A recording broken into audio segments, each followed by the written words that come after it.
This is Pet Life Radio. Let's talk pets.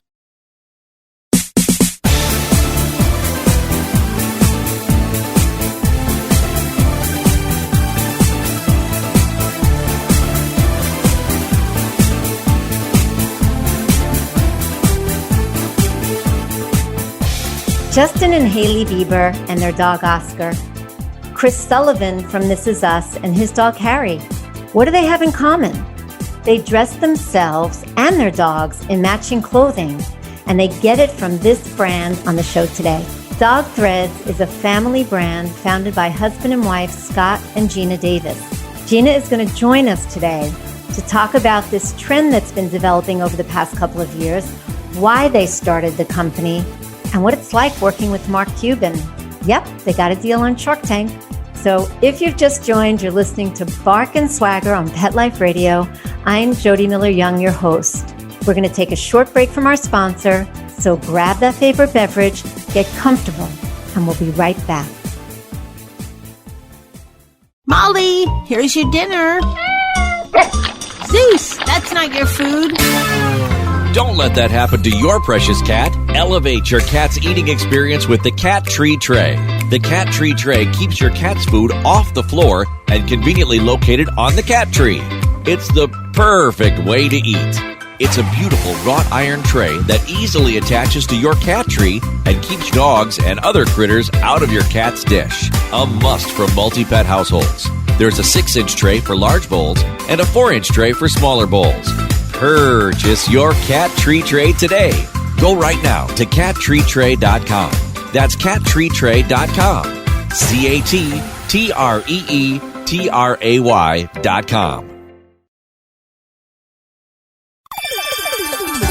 Let's talk pets on PetLifeRadio.com.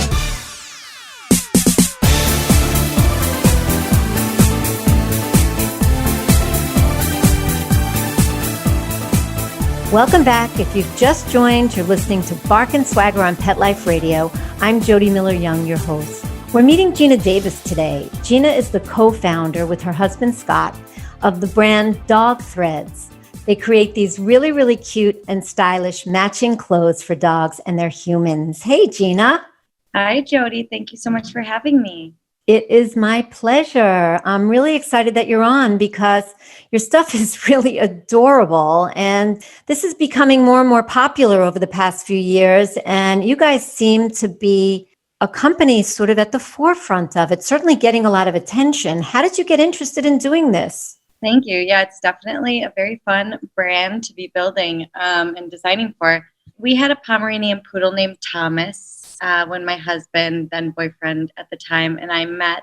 And he loved getting dressed up, but we couldn't find clothing that we really wanted him to be wearing anywhere. And so I was designing a women's clothing line at the time. I went to design school. And so we just decided we should create our own little wardrobe for Thomas. And so it started with a Hawaiian print shirt that he wore to every family 4th of July, and he would get so much attention for. And it just kind of grew from there. And we soon realized that every time we dressed him up, people would stop us wherever we went and ask where we got them and how they could get their hands on some for their pup. So yeah, that's really how it got started. Yeah, this is how it grows. I'm sure he looked really adorable.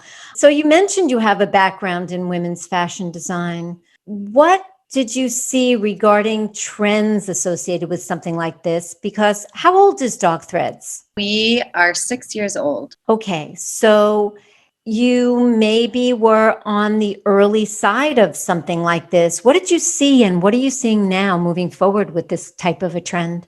Yeah, so at the time we started just for dogs, and I scoured the internet because it wasn't my initial thought that we should create them ourselves.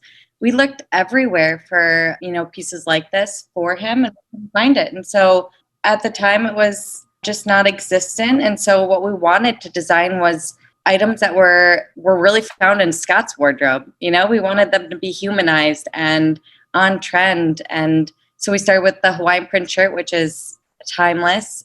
The barbecue shirt. The barbecue shirt, yeah. Very cool. Tell us about some of the matching clothes that you make. Like, what can people expect? And you'll be able to see examples of the dog threads fashions on the Bark and Swagger page of the Pet Life Radio site. So you'll be able to follow along. But tell us about it, Gina. Sure. So we started the matching side of things about a year after dog threads. And truly, we started because we wanted them ourselves. And we did not do market research. We didn't know how many people out there were going to buy into it. So we did it because we thought it was playful and fun. And when we launched, it turns out that there is a huge market for it. People loved it just as much as the dog clothing. So clearly there were other dog crazy people out there and dog parents that wanted to, have some fun with their pet for special celebrations and match them. So that's how it started. We started with the Hawaiian print shirt again. We then expanded into flannels and later sweaters. And then this year we did pajamas. And we're continuing to grow the collection. We have pullovers and graphic tees coming out this summer. So almost all of our orders are for matching set these days. So everything we design is with the matching pet and owner design in mind. Oh, I can't wait to see the teas. That's like a big thing for me. So looking forward to that. You've obviously gotten the attention of celebrities like Justin and Hailey Bieber and Chris Sulllivan, who we also love. How did that happen? Yeah, so all of our celebrities that posted thus far have been gifted by someone they knew. Chris Sulllivan, I think it was a friend of his. And his birthday. Yeah, Hailey, she actually purchased just dog shirts from us and took it upon ourselves to send them a matching set because we thought, why not? They must be somewhat interested. They love their dog. He is such a cute pup. And so we actually sent them a gifted set after she purchased from us. We had no intentions, or I shouldn't say intentions. We had no idea they were going to post about it or even like it or wear it. So that was really, really exciting for us. Oh, he was totally smitten. He said like the best birthday present ever. Yeah, that was really exciting. And how did Justin and Hailey come about? Oh, sorry. That was the Justin and Hailey. Chris Sulllivan gifted it to him. We had no idea it was happening, and he just tagged us in the post. But the Justin and Hailey thing was Hailey had purchased some dog clothing from us. Ah. Yeah. Yep. Got you. Now, you had no idea they were going to do it. What amazing, because it's been covered like all over the place because it's so darn cute.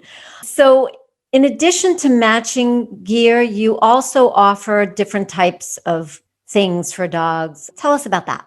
Yeah. So we had, masks and bandanas during last year, and still right now we have a few, but we're also launching into more of the essential type items. We're not getting heavy into it. We're really focused on things that are going to better our customers or our, friends' lives that have small dogs, not things that are already out there that they can purchase, which is always our focus. And one of those items is a harness leash that I used for years with Thomas. It's the only one I used, and I could never find it anywhere again after I purchased that one. And so it's a step-in, easy, comfortable, lightweight harness leash for small dogs that is such a great solution for, pups that aren't going to be pulling a lot. They're going in and out on quick walks. They wear clothing, so, you don't have to worry about taking a harness off from underneath their clothing and getting uncomfortable and like redressing them. So we're really focused on, the essentials that are going to better our pet parents' lives and their pups.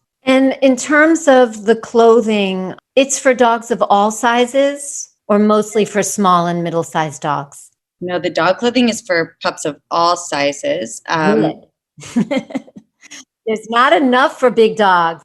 Yeah. I know. That's what we hear all the time. And those are some of our biggest customers. Yeah. Those Great Danes and bigger pups. The pit mixes, and absolutely, which, they deserve to look stylish too. Absolutely. Now, your clothes, first of all, how do you decide what you choose in terms of fabrics, prints, colors? Oh, that is really just based on trend forecasting and then the history of what our customers are liking and buying and requesting. So with Instagram, it's been amazing because we've created a really tight-knit community where we communicate with our customers all the time. They tag us in their photos. They share their favorites. We ask them what they're looking for that we don't have yet. So all those things come into consideration. But then with my background in fashion design, I think a huge part of it is spent on what I have always been passionate for, which is trend forecasting. So we translate trends that are coming for women and for men, even for kids. And then, we create those styles because it's our belief that, the dogs deserve to be on trend too. We're not going to water down the design just because it's for the pup. So that is kind of our thought process. So do you also, refer to runway shows and, some of the styles that you think would relate to your audience from the shows for each upcoming season? Yeah, sometimes. I would say more, I used to do that more so with women's apparel, but for this, it's much more ready to wear casual. So I think, I have a couple different resources where I see these trends, but it's more so the streetwear style, not quite as high level as the fashion shows. Got you. Your products are also ethically made and there's a recycled goods aspect. Tell us about that. Yeah, so when we started the line, it was important to us not just to give back to animals in need when we started it, because it's such a fun brand, but it's not essential to everyone's, well-being. And I think it's just always been very important to us. And so we help animals in need through donating to nonprofits, which with every sale. But on top of that, we take all of our recycled fabric and we use it to create donated dog beds for animal shelters. And we stuff them with recycled fabric or with recycled goods that we no longer need or have use for. So that is one aspect. And then also working with the factories that we choose, we make sure that they have the same standards as us. That's wonderful. Fantastic. And then you also give back to shelters. You give a percentage of sales as well, right? Yes. 2% of all of our sales are donated to nonprofit animal shelters on top of the donated dog beds and anything else we might donate. And that shelter is actually chosen by our followers and customers. Again, we just started doing this about 2 years ago, I think. Every quarter we have a giveaway on Instagram called Raised for My Rescue. And we have our, customers, followers submit who their favorite nonprofit animal rescue is that they perhaps rescued their dog from or just know and love them. And one of the people that enter wins a matching set. And then also our promise to donate 2% of all of our sales that quarter to their nonprofit. That's fantastic. So we're going to hold that thought to take a quick break from our sponsor. But when we come back, that question on the minds of anybody who watches Shark Tank: how did you get on Shark Tank and what was it like meeting everybody, pitching, and working with Mark Cuban? So refresh that beverage, get cozy, and we'll be right back. Take a bite out of your competition. Advertise your business with an ad in Pet Life Radio podcasts and radio shows. There is no other pet-related media that is as large and reaches more pet parents and pet lovers than Pet Life Radio. With over 7 million monthly listeners, Pet Life Radio podcasts are available on all major podcast platforms, and our live radio stream goes out to over 250 million subscribers on iHeartRadio, Odyssey, TuneIn, Stitcher, and other streaming apps. For more information on how you can advertise on the #1 pet podcast and radio network, visit PetLifeRadio.com/advertise today. Let's talk pets Let's talk pets on Pet Life Radio. Pet Life Radio. PetLifeRadio.com.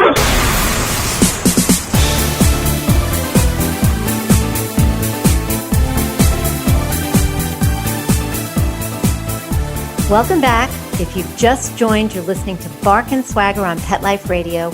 I'm Jody Miller-Young. We're here today with Gina Davis of Dog Threads. So here's a question that people listening have probably been waiting for. How did you get on Shark Tank and what was it like? That's part one. And part two, what is it like working with Mark Cuban? So we got onto Shark Tank. So many people through the years have said, you guys should apply to Shark Tank. And I just never really took it seriously. I thought it seemed too far-fetched, no pun intended. But my husband and I, Scott, we watched it all the time. We were avid watchers. And so, yeah, it's such a great show. So, one day, I'm not sure. It just hit me. I was like, you know what? I should at least see what the application process is like. This is clearly a growing trend, so maybe they will take it seriously. So we applied, and I got a voicemail from a producer or a casting producer a couple of weeks later and said that they wanted to learn more. And it was a long process. And how long did it take from application to finally getting on the show? For us, it took 6 months, but everyone's different. Right. Because I think when they find you, based on when they're filming, that process can change. But the whole time they tell you the likelihood of getting on is very slim. But at the same time, you have to keep this a complete secret. If anyone finds out, you'll be cut immediately. And also, we need you to, do X, Y, and Z by next Tuesday. And this went on for, 6 months. 6 months, right. Yeah, Exactly. it was a long process where we couldn't tell anyone. And then after you film, it was another 5 months until we aired. What was it like filming? What was that experience like, kind of behind the curtain? I think people wonder, who watched the show. You don't get to see much because they don't want, anyone to see too much of behind the scenes. So we were really in our trailer most of the time. And then when it was time to go, we're behind, backstage, and then we went on set and it looked just like how it does on the show. Obviously a bigger room than what they crop it down to, but it was it was very surreal, walking down the hallway and then all of a sudden we're standing there in front of these sharks that we've watched on TV. It was wild. Mind blowing. How did the pitch go? It went really well for the most part. We were so prepared for this, and my husband's in sales, so he's just born to sell, and he's got so much confidence. I do not like attention, so that was very helpful to have, my better half by my side who's great at that kind of stuff. But our pitch went well. I won't spoil it for anyone who hasn't watched, but we had 5 dogs as well as 5 people, all in matching sets, and the dogs had never met before. We filmed. So thinking back, that was probably not wise. And things. Any dust ups between the pups?